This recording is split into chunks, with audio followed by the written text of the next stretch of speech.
Yes, can you believe it? It's almost 5 years since I started doing YouTube. And I had to remember what I was doing before. So I'll show you the rigs that what I was doing before, because I'm going back to do it.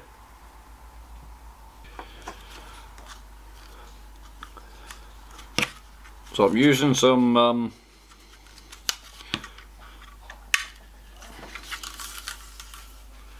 nice strong main line, and I'm going to start by doing a perfection loop. So you get your line and you make a loop, and you need the tag to go behind, and then the next one you make a loop in front, and this tag has got to go down here and go behind. This loop you've just made is going to be the size of your final loop. So the tag end needs to come up between the two loops, hold it in place, and then the second loop has to go through the first loop. Then I come down here, hold the tag end, and then pull the loop. Then you could start tightening up. And there is a lovely perfection loop. And I wanted that one to be nice and long.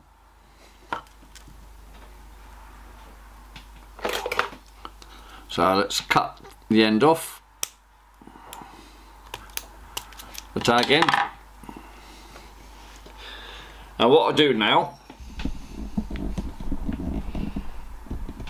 I'm going to hold the knot, and I'm going to pull out a load of line so that it's on the extent of my arms. Cut it.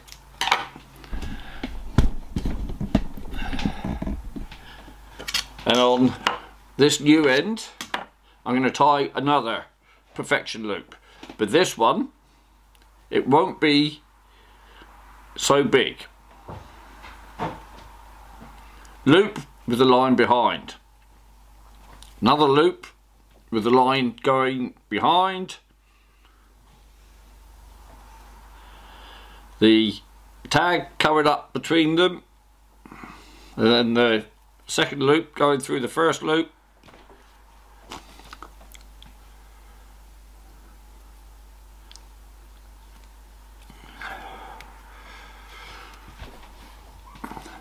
And there we go, and that one's a bit smaller. Now the reason I've done a big one and a small one is because the small one is going to go on to the connect to the main line link, and the short one and the long one is going to the weight. Right, now at the bottom I'm going to put a blood loop knot as close as I can to the weight, and this is for my one down one.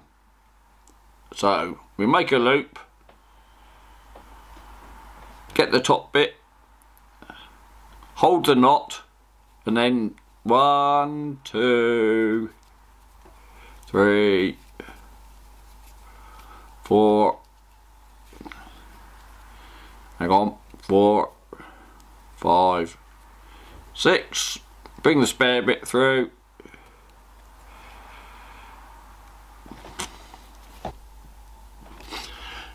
I'm not too bothered about the size of this, because this is the standoff.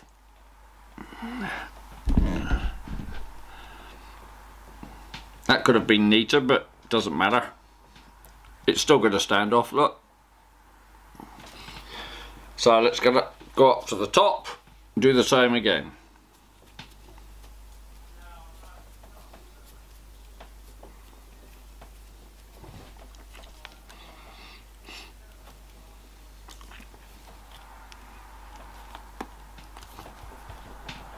And that one's a bit neater. What I do, I'll make it nice and tight at the end and pinch that little bit with my teeth. So there you go. There's your one up. And down at the bottom near the weight, there's your one down. So, snoods.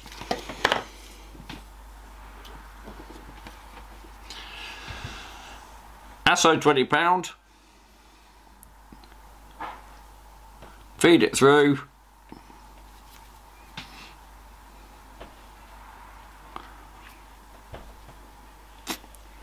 Uni knot.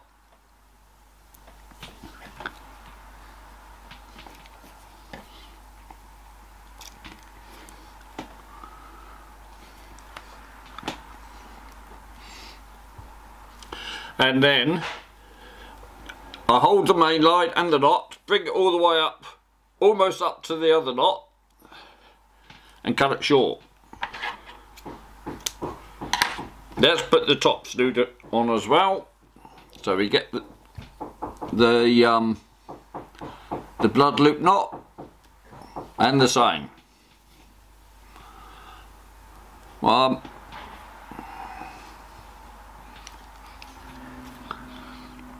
2, 3, 4, 5. Cut the tag, measure it down almost to the bottom knot, cut the line. I didn't cut the tag at the bottom one. So, next thing I do, on my snoods, about halfway up, I tie on a bit of this 15 £, using this as a stop knot. So, I only do a 3-turn uni knot for this one, and I find that slides up and down alright. And yes, you could use Paragon, but I find this works just as well. Spare bit of line. I do leave a little tag big enough so you can grab, if you need to move it up and down the line.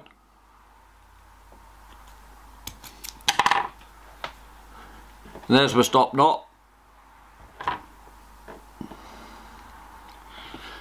So now let's go and put a stop knot on the other snood.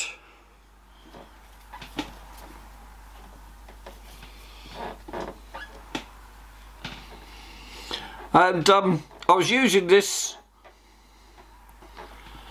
rig, at the time I was using a 2-hook flapper instead of going for a 1 up, 1 down. So that's the only change now, because obviously I've learnt the fish mainly feed on the bottom. But yes, the top snood invariably is on the bottom as well. So there you go. So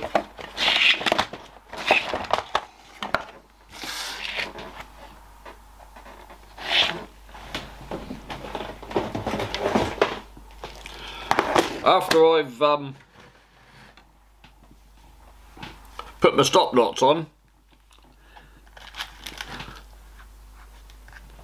I like putting on a sequin.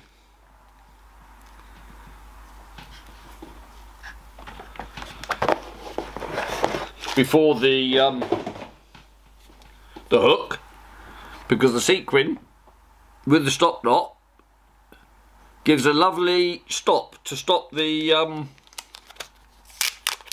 the rag slipping up. And today, yes, size 4 Chinoo's. These are different ones. These are Sab Polo. Never heard of them before.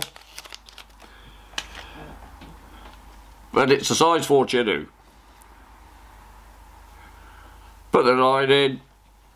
Uni dot again.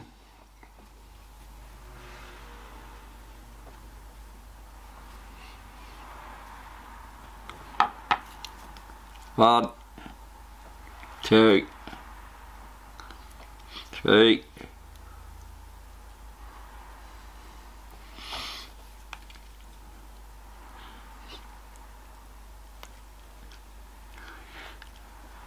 I default to a 5-knot uni knot just because I do. It works for me. And there you see, there's the hook. And there's the beads being stopped by the stop knot. So let's put one on the other end.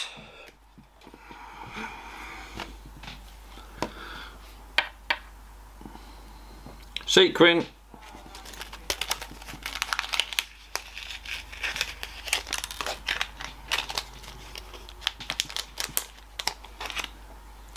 And hook. Now the benefit to using a rig like this is the less number of components. And the reason I say that, if you're fishing in mixed ground, it's surprising how many rigs you can lose. And that was why I decided to go back to basics. Because those cotton bud rigs, lollipop rigs, whatever you wanted to call them, I was using way too many components. Because what I had a, what did I have? I had a bead, then the lollipop stick, then another bead. But both of those beads had to have a hole big enough for the line to double up and go back through them. And that was fun, trying to order those. And then I had swivels all over the place and links and everything. So all I've got now, it's just a rig made out of line. Now these are used by lots of people. But I haven't seen generally people using them tying perfection loops at the end. Now obviously that one will go through the loop. Oh, I'll show you, hang on a minute.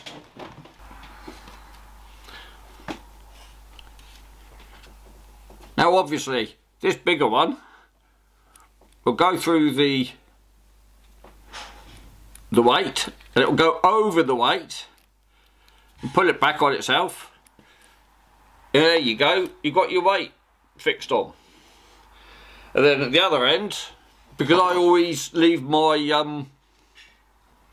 main lines with a link on, that will easily just clip onto the link.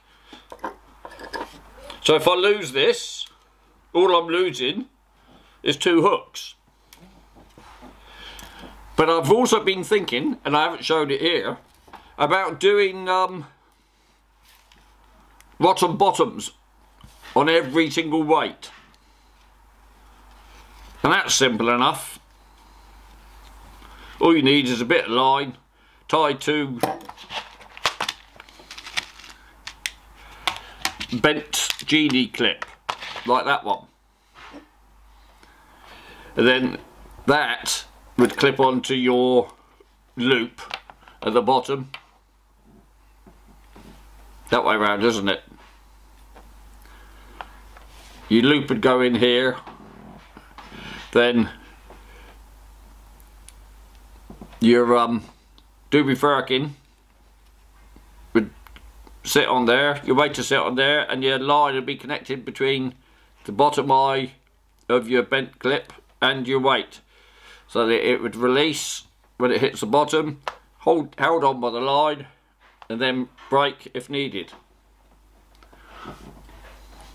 I'll just quickly make one of those up, I'll show you. And obviously you need to use line that's lighter than your snoods. So £15 as opposed to 20. And you could always make this line break easier by tying some knots in it.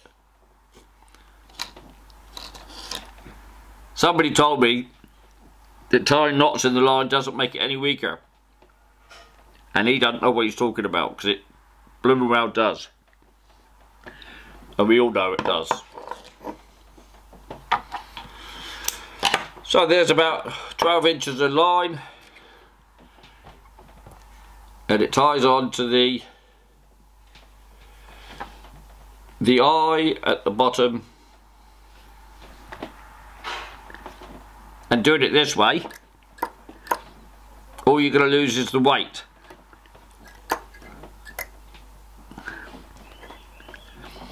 So there's my loop coming down from my main line. That clip will clip onto the loop, and the weight for casting sits on there like that. Then when it hits the floor, you're left to your £15 to break if it snags. And like I say, I think I'm going to use this everywhere now. But there you go, a nice simple rig with hardly any components at all. If you're going to include the rod and bottom, it's only 3 components. Well, forget the what are these called? Sequence. Forget the sequence. 2 hooks and a bent Gemini clip, and you've got yourself either a 2-hook flapper, 1 up, 1 down, with a rod and bottom. If you use it, let me know how you get on.